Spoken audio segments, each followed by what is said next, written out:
अभ्यास प्रश्न पत्र 23-24 परीक्षा के लिए कक्षा 10 गणित में ये प्रश्न पत्र आपको हल करवा रहा हूँ। इसी में से प्रश्न पूछे जाने की पूरी संभावना है, क्योंकि ये मध्य प्रदेश राज्य सरकार शिक्षा विभाग और माध्यमिक शिक्षा मंडल द्वारा ये जो है अभ्यास प्रश्न तैयार किए गए हैं। ये सेट ए है। तो मैंने पिछले वीडियो में मैं जो है प्रश्न क्रमांक 12 तक हल करा दिए थे। पिछले वीडियो में ये प्रश्न हो गया था। अब मैं ये प्रश्न क्रमांक 13 हल करने जा रहा हूँ। तो इसमें एक अपने को त्रिभुज ए बी सी दिया है और डी ई जो है बी सी के समांतर है। हमको ये ए डी निकालना है और बी डी दिए 7.2 और ए दिए 1.8 और ई सी दिए 5.4। तो हमको ए डी निकालना, ये लिखा है ए डी निकालना है। यहाँ दिया डी ई समांतर बी सी। तो ये त्रिभुज थोड़ा अपने को त्रिभुज दिया है, तिरछा दिया है, उससे कोई फर्क नहीं पड़ता है। इसको आप चाहो तो मैं सीधा भी बना सकता हूँ इसको। तो इसमें ये डी ई बी सी के समांतर है। तो डी ई समांतर बी सी जैसा ही है। इसका मतलब क्या है, ये बटे ये बराबर ये बटे ये, मतलब ए डी बटे बी डी बराबर ए ई बटे सी ई लिखो या ए सी। अब देखो हमको 1 2 3 4, इन चार में से 3 राशियां मालूम है।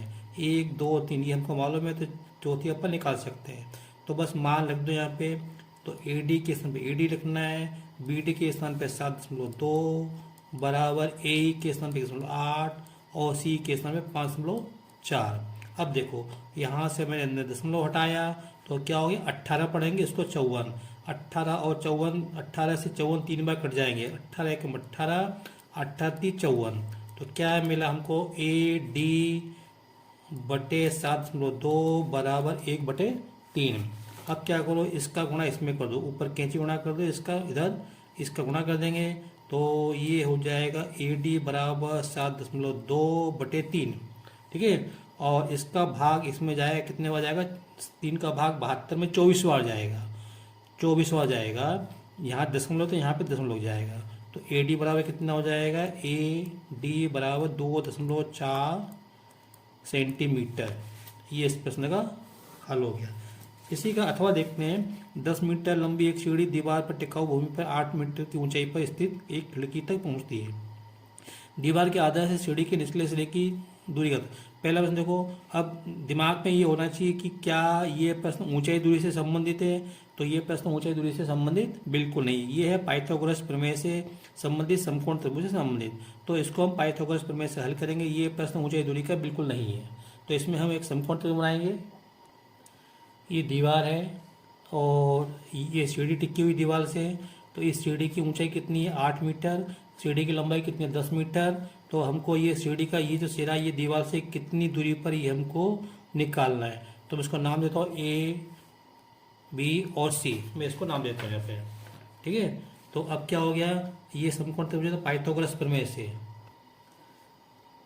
तो ये होता है, मान रख दो ए सी का मान कितना, 10 का वर्ग बराबर ए बी 8 का वर्ग प्लस बी सी हमको निकालनी है।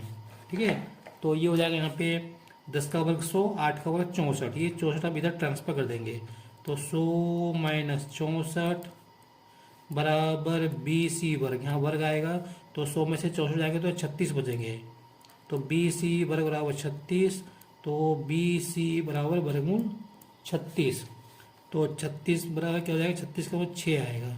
तो इसलिए यहाँ पे सीढ़ी की लंबाई क्या हो जाएगी, सीढ़ी की लंबाई बी सी बराबर 6 मीटर। सॉरी, सीढ़ी की दूरी, ये दूरी कितनी आ जाएगी, 6 मीटर। एक ये प्रश्न है, यदि बिंदु ए बी सी डी एक समांतर चतुर्भुज के शीर्ष इसी क्रम में हो तो पी का मान ज्ञात करो। देखो सबसे पहले हमको एक समांतर चतुर्भुज बनाना है और उसको ए बी सी डी नाम देना है। तो हमको क्रम से नाम देना है, ए बी सी डी। ऐसा नहीं कि ए सी बी डी ऐसे नाम नहीं देना है। फिर हमको पी का मान निकालना। पी कहाँ है, ये रहा। ये हमको पी का मान निकालना है। तो देखो कैसे करेंगे। सबसे पहले हमें एक समांतर चतुर्भुज बनाएंगे। उसमें लिखा है प्रश्न में कि ए बी सी डी हमको क्रम से लेना है, मतलब ए बी सी डी या ए बी सी डी लेना है। ऐसा नहीं करना कि इसको ए मान लिया, इसको बी माना, इसको सी, ऐसा नहीं लेना। तो ए बी सी डी हमको क्रम से लेना है, तो मैं ले लिए। और ये 6 1 ये इस बिंदु के निर्देशांक हैं, और इस बिंदु के निर्देशांक 8 2, इसी पर सी और डी के निर्देशांक हैं। तो ये जो है विकर्ण है, ये विकर्ण है और ये विकर्ण है, ठीक है। और यहाँ पे क्या लिखा है, इसी क्रम में हो तो ये P का मान निकाल, ये हमको P का मान निकालना है। तो इस प्रश्न में हम क्या करें, देखो आपको मालूम है कि ये जो विकर्ण है ये काटते हैं, तो ये मध्य बिंदु है किसका, AC का मध्य बिंदु ये, और इसी प्रकार BD का मध्य बिंदु ये होगा। तो हम ये, इसको मैंने O मान लिया। हम क्या करेंगे, हम A और C का मध्य बिंदु निकाल लेंगे, मतलब बिंदु O के निर्देशांक। तो मध्य बिंदु के निर्देशांक आपको मालूम है क्या होता है, x बराबर x1 प्लस x2 बटे 2, y बराबर y1 प्लस y2 बटे 2। तो मैं लिख देता हूँ यहाँ पे,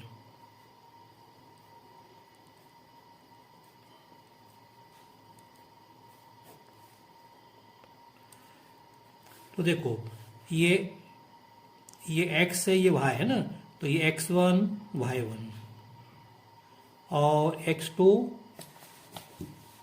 ये x2 y2। अभी अपन AC की बात कर रहे हैं, AC का मतलब O। तो यहाँ पे मान रखो x1 के समय 6 प्लस x2 के समय पे 8 बटे 2 और y1 के समय पे 1, y2 के समय पे 2 बटे 2।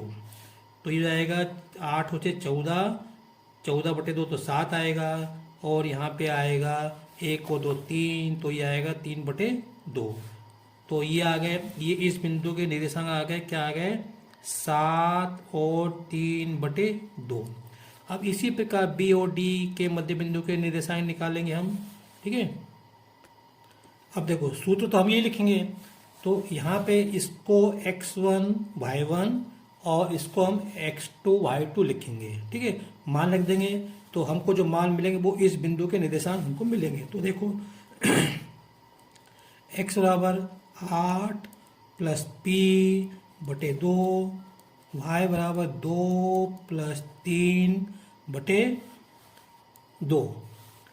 अब इसको हल करेंगे, तो x बराबर 8 प्लस p बटे 2, और यहाँ मिलेगा y बराबर 2 3 5 बटे 2।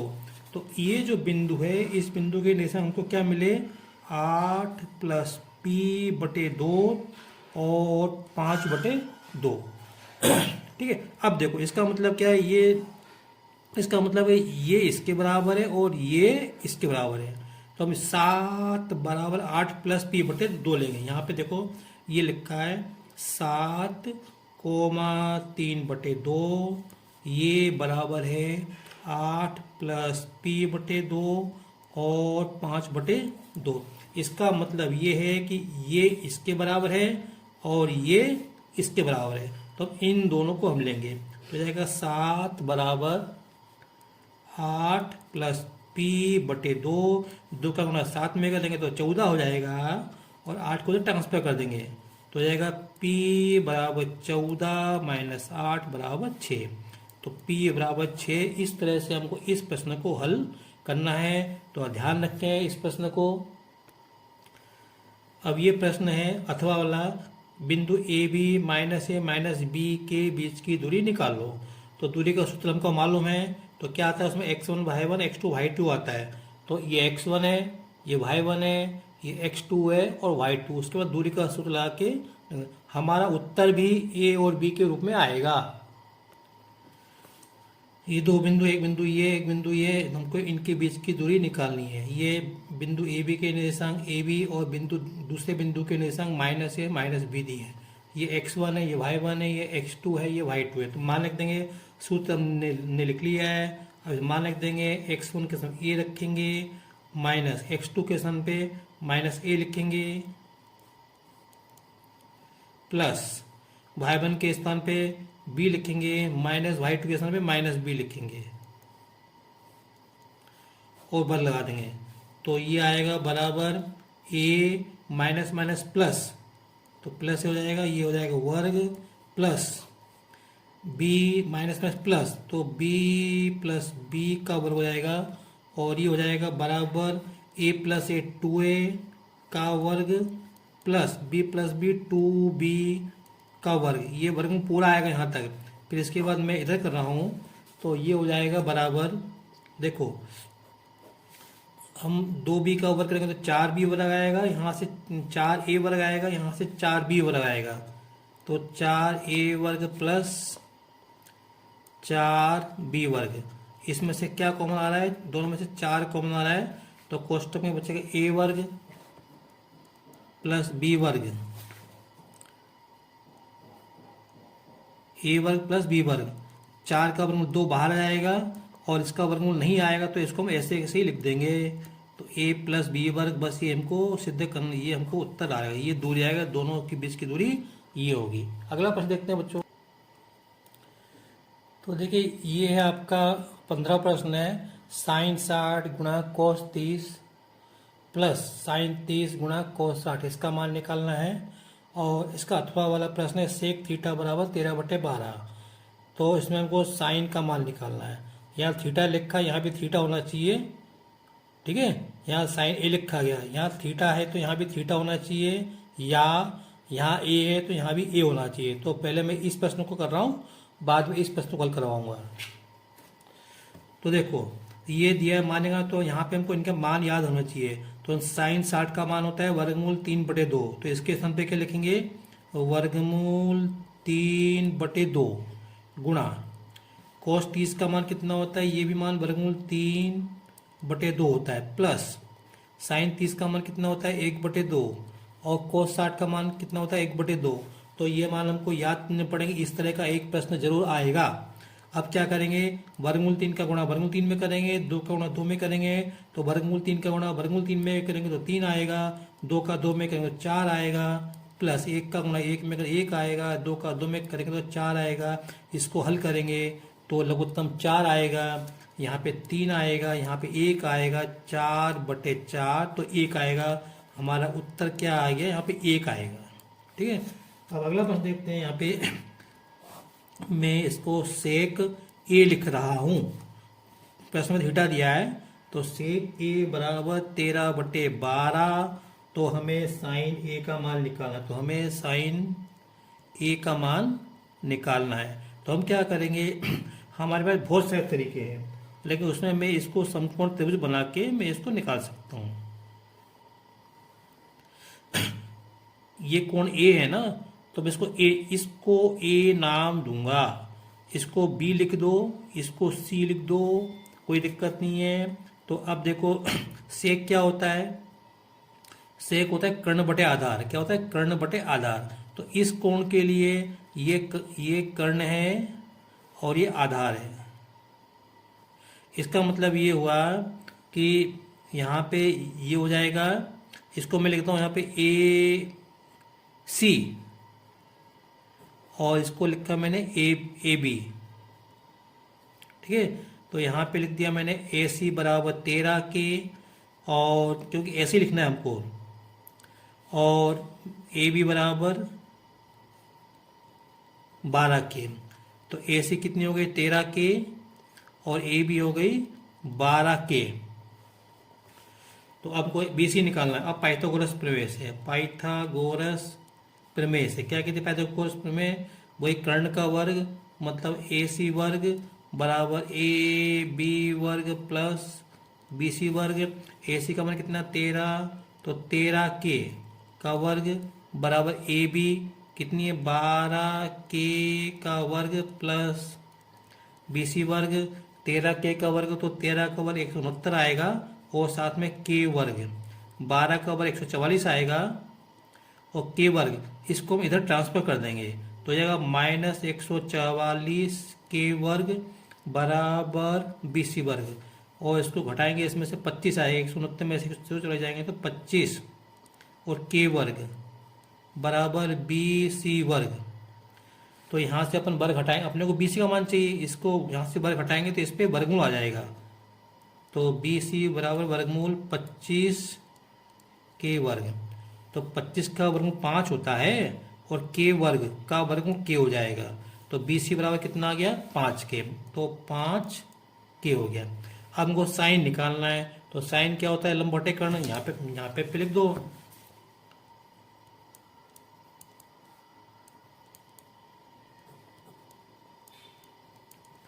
तो लंब की लंबाई कितनी है 5 के, और कर्ण की लंबाई कितनी 13 के। तो लिख दो 5 के बटे 13 के से के कट जाएंगे तो कितना आएगा 5 बटे 13। तो साइन ए बराबर 5 बटे 13, ये हमारा उत्तर हो गया। ये प्रश्न है, दो खिलाड़ी संगीता और रेशमा टेनिस का एक मैच खेलते हैं। यह ज्ञात है कि संगीता द्वारा मैच जीतने की प्रायिकता 0.62 है, तो रेशमा के मैच जीतने की प्रायिकता क्या है। तो देखो इसको कर रहे हैं, देखो माना संगीता के मैच जीतने की प्रायिकता पीई, और ये प्रायिकता हमको दी है कितनी दी, 0.62, 0.62, ठीक है। तो अब यहाँ पे अच्छा, संगीता के मैच जीतने की प्रायिकता क्या पी, तो संगीता के मैच हारने की प्रायिकता क्या होगी पीई बार, और हमको मालूम है पीई बार क्या होता है 1 माइनस पीई के बराबर होता है। तो बराबर 1 माइनस पीई का मान कितना है, देखो ये 0.62, तो 0.62 लिखा, इसको इसमें से घटाया तो कितना आएगा 30 और 8 38, 0.38 आएगा। तो देखो संगीता मैच हारेगी, इसका मतलब क्या है कि रेशमा जीतेगी।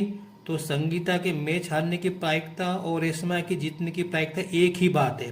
तो इसके स्थान पे अपन क्या ले सकते हैं, रेशमा के मैच जीतने की प्रायिकता,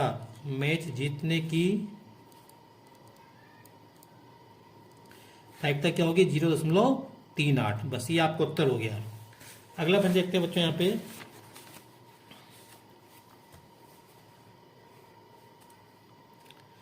मान लीजिए कि हम एक पासे को एक बार फेंकते हैं, 4 से बड़ी संख्या प्राप्त होने की प्रायिकता। तो हमको मालूम है पासे को फेंकने पर क्या क्या हो सकता है, ऊपर 6 घटनाएं हो सकती हैं, 1 2 3 4 5 6, और 4 से बड़ा अंक आए मतलब 5 और 6 आए तो ये अनुकूल घटना है। तो देखो मैं इसको करता हूँ, पासे को उछालने पर ये घटना हो सकती है, ऊपर 6 5 4 3 2 1 आ सकता है, और अनुकूल घटना क्या होंगी 4 से बड़ा अंक, मतलब 5 आए और 6 आए। तो अब इसमें क्या है एन एस मतलब इसमें कितने अवयव हैं, तो 6 अवयव है, 1 2 3 4 5 6। इसमें कितने अवयव है 2, 1 2, तो एन ई अब 2। अब क्या निकालना है 4 से बड़ा अंक आने की प्रायिकता।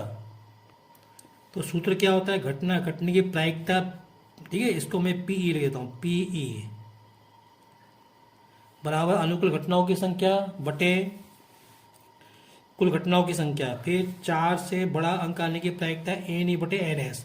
तो ये कितना है, एन ई कितना है, एन ई 2 है, एन एस कितना है 6। तो 2 और 6 कट जाएगा तो कितना आएगा 1/3, काटेंगे 2 से काटेंगे तो क्या आएगा 1/3। तो हमारा उत्तर क्या आ जाएगा 4 से बड़ा अंक पी ई बराबर 1/3, ये हमारा उत्तर हो गया। ये प्रश्न है 17वां, एक चित्त प्राप्त करने की प्रायिकता ज्ञात करो। जब एक सिक्के को एक बार उछाला जाता है, साथ ही एक पट प्राप्त करने की प्रायिकता भी ज्ञात करो। देखो सीधा सा में सिक्के को उछालने पर हमको चित्त और पट आने की प्रायिकता ज्ञात करनी है। तो सिक्के को उछालने पर 2 घटनाएं होंगी, या तो एच आएगा या टी आएगा, ठीक है। अब देखते हैं कैसे करना है इसको। तो देखो सिक्के को उछालने पर 2 घटनाएं होंगी एच और टी, तो यहां लिखें एन एस 2। अब क्या लिखा है हेड आने की प्रायिकता ना, चित्त या पट आने की प्रायिकता। तो यहाँ पे ये एन ई कितना है, अब इसको अपन बाद में देखेंगे, पहले यहाँ पे एन ई कितने अवयव है इसमें, एक ही तो है, एक आएगा यहाँ पे, ठीक है। तो अब इसके बाद देखो हमको चित्त आने की प्रायिकता निकालनी है और पट आने की प्रायिकता निकालनी है। हेड मतलब चित्त और टी मतलब पट। तो एन ई पहले अपन इसकी बात करें, एन ई बराबर 1 हो जाएगा।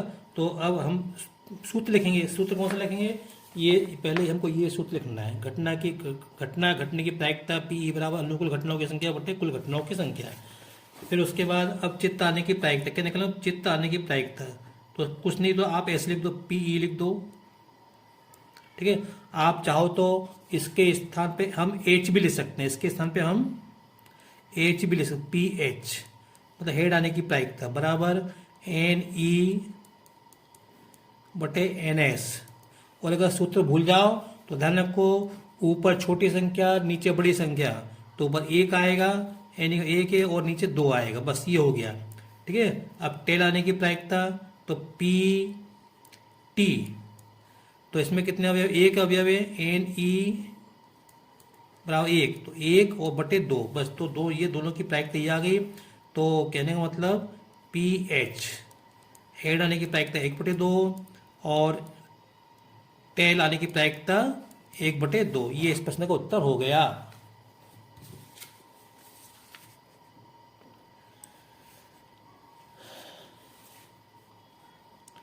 एक डिब्बे में 5 लाल कंचे, 8 सफेद कंचे और 4 हरे कंचे हैं। इस डिब्बे में से एक कंचा यादृच्छिक निकाला जाता है, इसकी क्या प्रायिकता है कि यह कंचा हरा नहीं है। तो देखो कैसे करें इसको। देखो, लाल कंचे कितने, 5, सफेद कंचे 8, हरे कंचे 4, तो कुल कंचे कितने हो जाएंगे, 5 और 13 और 4 17 कंचे हो जाएंगे। ठीक है, तो ये हमारा एन एस हो जाएगा, एन एस, एन एस कितना है, 17। अब क्या निकालना है, फिर उसके बाद हम सूत्र लिखेंगे, घटना घटने की प्रायिकता बराबर कुल घटनाओं की संख्या बटे अनुकूल घटनाओं की संख्या बटे कुल घटनाओं की संख्या। अब हरे कंचे होने की प्रायिकता, हरे कंचे होने की प्रायिकता को का पी और एच लिखेंगे, एच एच सॉरी एच नहीं, पी जी लिखो, ग्रीन होता है ग्रीन, तो पी जी। अब ऊपर क्या आएगा, अब हरे कंचे कितने, 4, तो यहाँ पे एन एच कितने, 4, अनुकूल घटनाओं की संख्या 4, नीचे 17, तो ये हरे कंचे होने की प्रायिकता। हमको क्या निकालना है, हरे कंचे न होने की प्रायिकता क्या निकालना है, यह कंचा हरा नहीं है। अब देखो कैसे लिखेंगे, हरे कंचे, देखो मैंने लिखा न, इस पे ध्यान दो, न होने की प्रायिकता कैसे लिखेंगे, ये पीजी मतलब हरा कंचा, और पीजी बार मतलब हरा कंचा नहीं। अब पीजी बार क्या होता है, 1 माइनस पीजी होता है, तो 1 माइनस पीजी कितना है, 4/17, और इसको हल करेंगे तो लघुत्तम 17 आएगा, यहाँ 17 आएगा, यहाँ 4 आएगा, और यहाँ 17 में से 4 गए तो कितना, 13/17, तो यहाँ